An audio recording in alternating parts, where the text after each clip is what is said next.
கேளுங்களா கேளுங்க. ஆனா இந்த 2 கேள்வி கேளுங்க. அஜித்தோட லாபத்து விஷயத்துல காவல்துறையை அந்த நம்பர் பிளேட்டை மாத்தி அவரை அழைச்சிட்டு போன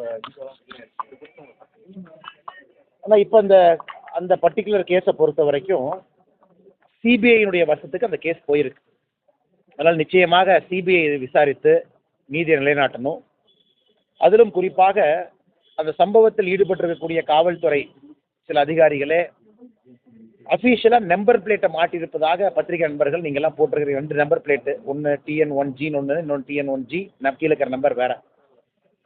இதையெல்லாம் நிச்சயமாக சிபிஐனுடைய இன்வெஸ்டிகேஷனில் அது உண்மை என்று கண்டு வந்தால் ஒரு அரசே தவறு செய்ய ஆரம்பித்தா மக்கள் யாரை நம்புவாங்கன்னா, எப்பவுமே அரசு தவறு செய்யக்கூடாதுன்னு நம்ம நம்புவோம். சிஸ்டம் தப்பு பண்ணக்கூடாது. இன்னைக்கு சிஸ்டத்தை காப்பாற்ற வேண்டிய அதிகாரிகளே தவறு செய்ய ஆரம்பித்தால் அது எங்கே சென்று முடியும்? ஆனால் முதலமைச்சர் அவர்கள் இதற்கு முன்பு சொன்னாங்க, காவல்துறையினுடைய இன்டர்னல் ரிஃபார்ம்ஸ்க்காக நாங்கள் ஒரு ரிட்டையர்டு நீதியரசரை வச்சு 1 மேன் கமிஷனை போட்டாங்க. அந்த 1 மேன் கமிஷன் நீதியரசர் போட்ட பிறகு அவருடைய பாதுகாவலருக்கே ரோட்டில் வெட்டு விழுந்துச்சு. அது வேற கதைங்கண்ணா. அது ரிப்போர்ட் என்னாச்சு?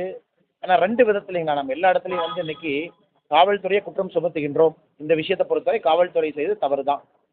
ஆனால் இன்னொரு பக்கமும் இருக்கு. இந்த காயின்ல இன்னொரு பக்கத்தை பாருங்க. காவல்துறையில மொத்தமாக நீங்கள் தமிழ்நாடு முழுவதும் பார்த்தீங்கன்னா இன்னைக்கு காவல்துறை பொறுத்தவரை அதிகமான பணிச்சுமையில் இருக்கிறாங்க. பந்தோபஸ்து பண்ணணும், அவங்களே கிரைம் பண்ணணும், அவங்களே லா அண்ட் ஆர்டர் பண்ணணும், அவங்களே நைட் டியூட்டி போகணும். போதுமான வசதிகள் இல்லை. 2 வீலரில் பைக்கில் காவல்துறை அவங்களே இரவு ரோந்து போகிறாங்க. ஸோ காவல்துறையினுடைய பணிச்சுமையும் ஒரு பக்கம் மிக மிக மிக அதிகமாக இருக்கு. அதாவது காவல்துறையில் எங்கேயோ 2-3 காவலர்கள் தவறு செய்வதற்காக ஒட்டுமொத்த காவல்துறையும் நாம் தவறு செய்து விட்டார்கள் என்று சொல்வதை விட இந்த அஜித் கேஸில் காவல்துறை தவறு செஞ்சிருக்கிறாங்க. அது ஒரு பக்கம். இன்னொரு பக்கம் காவல்துறையை மேம்படுத்துவதற்கு முதலமைச்சர் என்ன நடவடிக்கை எடுத்தார் அதுவும் சொல்லணும். காவல்துறையை ஷிஃப்ட் சிஸ்டம் கொண்டு வருவதற்கான நேரமா? நாமெல்லாம் நல்லா இருக்கிறோம்னா மாசமா சம்பளம் வாங்குறோம், நிம்மதியாக இருக்கிறோம். காவல்துறை ஏன் 16 மணி நேரம் வேலை செய்யணும்? நாம் அதையும் புரிஞ்சுக்கணும்ல. காவல்துறை எதற்காக கடினமாக நமக்காக உழைக்க வேண்டும்? அதுவும் தமிழகத்தை காவல்துறையினுடைய சேலரி பார்த்தீங்கன்னா தெலங்கானா கம்பேர் பண்ணீங்கன்னா அதை விட தமிழகத்தில் காவல்துறை வாங்கக்கூடிய சம்பளம் குறைவு. ஏன்னா இதையும் பார்ப்போன்னு நான் சொல்கிறேன். அதனால் முதலமைச்சர் அவர்களை பொறுத்தவரை காவல்துறை நண்பர்களுடைய வாழ்வாதாரத்தை உயர்த்துவதற்கு ஒரு கமிஷன் போட்டுட்டோம், ஸ்டடி பண்ணட்டும், அவங்களுடைய பணிச்சுமையை குறைக்கட்டும். ஆனால் அஜித்குமார் கேஸாக இருந்தாலும் கூட தூண்டுதல் இல்லாமல் ஒரு காவல்துறையினுடைய கான்ஸ்டபிள் வேலை இல்லாமல் போய் அஜித்குமாரை துன்புறுத்த போறாரா? அவருக்கு என்ன பர்சனல் இன்ட்ரெஸ்ட் அது இருக்கா? வெளியே இருக்கக்கூடிய அதிகாரிகள் தூண்டுறாங்க. வெளியே இருக்கக்கூடிய பணம் படைத்தவர்கள், வெளியே இருக்கக்கூடிய அதிகாரம் படைத்தவர்கள் ஒரு கான்ஸ்டபிளை தூண்டினதுக்கு அப்புறம் அவர் தப்பு பண்றாரு. அஜித்துக்கும் அந்த துன்புறுத்திய கான்ஸ்டபிளுக்கு என்ன சம்பந்தம்? மாமா மச்சானா? அதனால் இந்த விஷயத்தை பொறுத்தவரை நாம நேரடியாக காவல்துறை என்று சொல்வதை விட தப்பு நடந்திருக்கு, சிபிஐ என்கொயரி பண்றாங்க. காவல்துறையின் மீது இருக்கக்கூடிய அழுத்தத்தை குறைக்கும் வரை தமிழகத்தில் அது நடந்துகிட்டே தாங்க இருக்கும். பணிச்சுமை அதிகம், காவல்துறை ரெக்ரூட்மெண்ட் நடக்கிறது இல்லை. நேற்று பார்த்த ரொம்ப அழகா அந்த டிஒய்எஸ்பி அவர் ட்ரைனிங்ல அவர் அந்த வால் வாங்கியிருந்தாரு, sword of honour best training. எவ்வளோ அற்புதமாக தன் மனைவியின் மீது மண்டியிட்டு அந்த சார்ட் ஆஃப் ஆனர் சார்டை கொடுத்து அந்த மெடல் எடுத்து அப்பா கொண்டு அம்மா கொண்டு குழந்தை கொண்டு மாட்டி பார்ப்பதற்கே கண்கொள்ளா காட்சி. அப்போ நினைச்சேன் பணியில் சேரும் பொழுது இவ்வளோ அற்புதமாக சேர்ந்திருக்காரு. இதே டிஒய்எஸ்பி அவர்கள் 10 ஆண்டுகள் கழித்தும் குடும்பத்தின் மீது அந்த பாசமாக இருப்பாரா அப்படின்னு? ஏன்னா அந்த நியாயமான கேள்விங்க. அதனால் காவல்துறையின் மீது இருக்கக்கூடிய பணிச்சுமையும் ஸ்ட்ரெஸ்ஸும் குறைப்பதற்கு முதலமைச்சர் நடவடிக்கை எடுக்கணும். சும்மா காவல்துறையை பயன்படுத்திட்டு இருந்தால் என்னென்ன பிரயோஜனம்? அது பண்ணாத வரைக்கும் இன்னொரு அஜித்து நடக்கும். அதனால் சமுதாயமாக நாம் எல்லாம் கேள்வி எழுப்பணும். காவல்துறையை சுத்தப்படுத்தி ரிஃபார்ம் பண்ணி அவர்களுக்கு தேவையான சலுகைகளும் கொடுக்க வேண்டிய நேரம் வந்துவிட்டதாக நான் பார்க்கின்றேன்.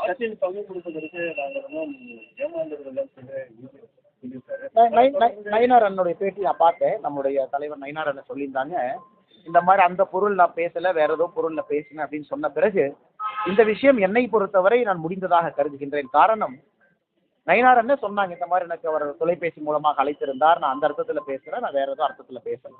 ஆனால் பொதுவாக உன்னை சொல்லிக்கொள்ள விரும்புகின்றேன், பாரதிய ஜனதா கட்சியை பொறுத்தவரை நாங்கள் யாரையும் ஏமாற்றுகின்ற கட்சி கிடையாது, அதே நேரத்தில் ஏமாறக்கூடிய கட்சியும் கிடையாது. பாரதிய ஜனதா கட்சிக்கு ஒரு தன்மை இருக்குது, நாங்கள் யாரையும் ஏமாற்ற மாட்டோம், நாங்கள் யாரையும் அடிச்சு பிடுங்க மாட்டோம், நாங்கள் எந்த கட்சியும் கீழே தள்ளி நாங்கள் வளர வேண்டும் என்று நினைப்பதில்லை, அதே நேரத்தில் நாங்களும் ஏமாற மாட்டோம்.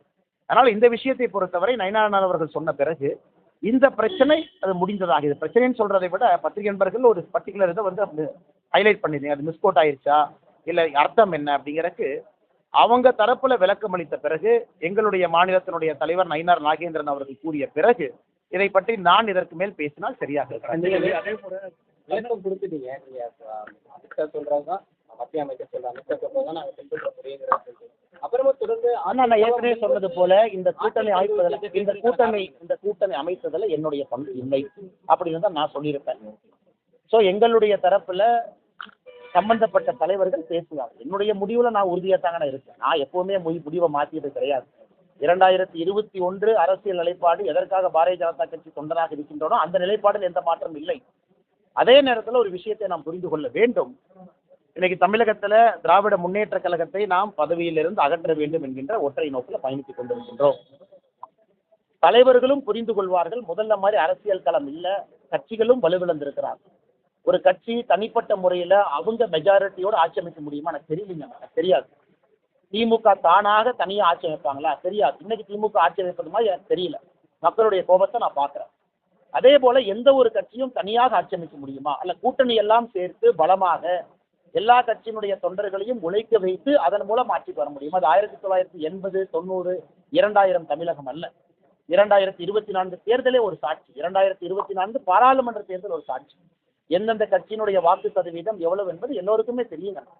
ஆனால் நான் யாரையும் குறைத்து மதிப்பிடவில்லை. அதே நேரத்தில் மற்ற கட்சிகளும் இன்னொரு கட்சியை குறைத்து மதிப்பிட வேண்டாம் என்றுதான் சொல்லுகின்றேன். இது பரஸ்பரம் எல்லா கட்சியும் இன்னொரு கட்சியை சகோதரத்துவமாக பார்க்கும் பொழுது எல்லா கட்சிகளும் இன்னொரு கட்சிக்கு உதவி பண்ணுவாங்க. இதை பொறுத்த வரைக்கும் சகோதரத்துவமாக எல்லோரும் வளர வேண்டும், எல்லோரையும் வளர்த்தி செல்ல வேண்டும் என்பதுதான் இதுல நோக்கம், இதுல எண்ணம். அதனால இதுல தேவையில்லாத விஷயங்களை நான் பேச வேண்டாம் என்று நினைக்கின்றேன். அது பேசினாலும் அது தவறு. காலம் இருக்கிறது, காத்திருங்கள். அதே நேரத்தில் யார் சம்பந்தப்பட்ட தலைவர்கள் பேசியிருந்தார்களோ அவர்களுடைய பொறுப்பு அதற்கு காத்திருக்கும். தமிழகத்தில் மிகப்பெரிய ஒரு கட்சி என்னோட கூட்டணியில உபயோகித்து வரப்போறாங்கன்னு சொல்லிட்டு இபிஎஸ் ஒரு தனியார் தொலைக்காட்சி. ஆனா எனக்கு தெரியாதுங்கண்ணா, நான் எந்த பேட்டியும் பார்க்கல, யார் கொடுத்த பேட்டியும் பார்க்கல. நீங்க நேரா ஒரு கேள்வி கேட்குறீங்க, நான் ஒரு பேட்டி பார்த்துருந்தா நான் பதில் சொல்லலாம். நீங்க கேட்குற கேள்விக்கு எனக்கு தெரிஞ்ச விஷயத்தை பத்தி நான் சொல்றேங்கண்ணா. சரி, இப்போ டிஎஸ்பி கலால் பண்ணியிருக்காங்க. அவர் புரோட்டோகாலுக்கு ஏதோ அவர் வண்டி கொடுக்கலன்னு சொல்லிட்டு. அண்ணா நான் பார்த்தேன், ஒரு யூனிஃபார்ம்டு ஆஃபீஸர் ஊடகத்தில் பேசுவது தவறு, அது ஒரு பக்கம். ஆனால் அவரே அதை சொன்னார், வேற வழி இல்லாமல் நான் ஊடகத்தில் பேசுகிறேன்னு சொன்னார். அதையும் நம்ம அந்த கோணத்தை ஏற்றுக்கணும். என்னுடைய இது என்னன்னாங்கன்னா, ஒரு ஆஃபீஸரும் கூட தன்னுடைய தரப்பை வைத்த பிறகு அதிகாரிகள் மீது குற்றம் சுமத்திய பிறகு சில நேரத்தில் ஒரு அதிகாரியும் கூட பொறுமையை கடைபிடிப்பது நல்லதுங்கண்ணா. தொடர்ந்து ஒரு அதிகாரியும் பேசிக்கிட்டே இருந்தாங்கன்னா அவர் இருக்கக்கூடிய அந்த யூனிஃபார்முக்கும் அந்த பதவிக்கும் அழகாக இருக்காது, அது பொறுப்பாக இருக்காது. அவர் தரப்பை வச்சுட்டாரு, பத்திரிகை முன்னாடி வச்சுட்டாங்க. நண்பர்கள் நீங்களும் அதை கையில் எடுத்துட்டீங்க, நீங்களும் கேள்வி கேட்குறீங்க, நீங்களும் சம்மந்தப்பட்ட அதிகாரிகள் சம்மந்தப்பட்ட தலைவர்களை போய் கேட்குறீங்க. இந்த விஷயத்தை பொறுத்த வரைக்கும் முதலமைச்சர் தான் அந்த துறையினுடைய தலைவர், அவர் தான் பதில் சொல்லணும். அதன் பிறகு தொடர்ந்து இது பேசிக்கிட்டே இருந்தால் காவல்துறை அதிகாரியும் பேசிக்கிட்டே தான் தவறாக போயிருங்கன்னா, நான் என்னை பொறுத்தவரை நேர்மையாக இருந்திருக்கிறாரு, அவர் பேசியிருக்கிறாரு, நிறைய கைதுகள் செஞ்சிருக்கிறாரு. ஆரம்பத்தில் இது வன்மம் மாதிரி தான் எனக்கு தெரிஞ்சது, இப்பொழுதும் அப்படிதான் தெரியுது.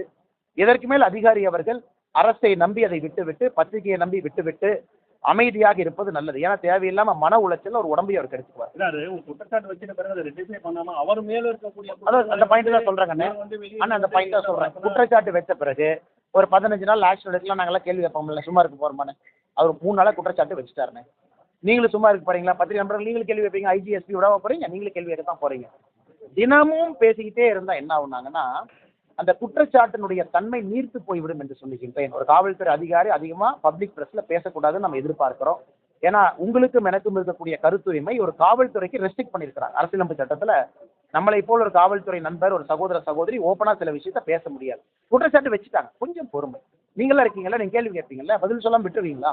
கொஞ்சம் பொறுமை. அது தினமும் பேச பேச என்ன ஆகுதுன்னா அந்த குற்றச்சாட்டினுடைய வீரியம் நீர்த்து போய்விடும் என்கின்ற கருத்தை நான் பதிவு செய்யறேன். அவ்வளவுதாங்க. வேறங்கண்ணா சார் ஒன்றும் இல்லை சார். இப்போ